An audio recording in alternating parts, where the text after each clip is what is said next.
Hi guys! Welcome back to my channel. Sa bidyong ito, ituturo ko sa inyo kung paano mag-change ng outfit sa inyong mga photos gamit ang Beautycam app na trending ngayon sa mga social media apps. So umpisahan na kaagad natin to. Siyempre una, download the Beautycam app, available in Play Store and App Store. After ma-download, open the app. Then dito, select nyo lang itong AI Wardrobe. Then choose the photo you want to edit. Then dito, select nyo lang itong AI Wardrobe.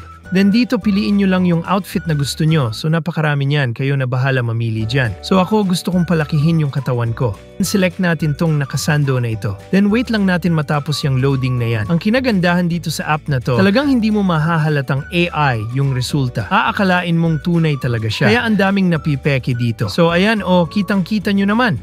Then tap save dito sa taas para ma-save sa gallery nyo. Try naman natin yung mga pang-sexy na outfit. Ayan grabe. Nakakatakot na talaga yung AI ngayon. Kitang-kita nyo naman. Then tap save dito sa taas para ma-save sa gallery nyo.